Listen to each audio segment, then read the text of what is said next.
Mainit na balita mula sa Luzon, hatid ng GMA Regional TV. Patay po ang tatlong estudyante ng madisgrasya ang sinasakyan nilang motorsiklo sa Luna, Isabela.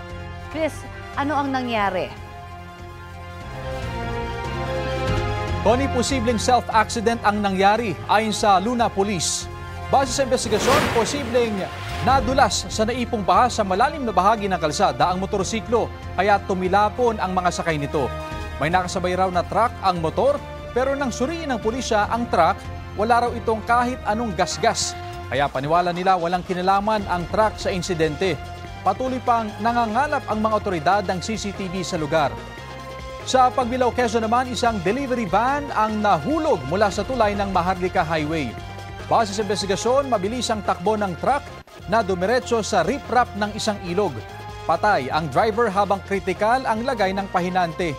Patuloy pa ang investigasyon.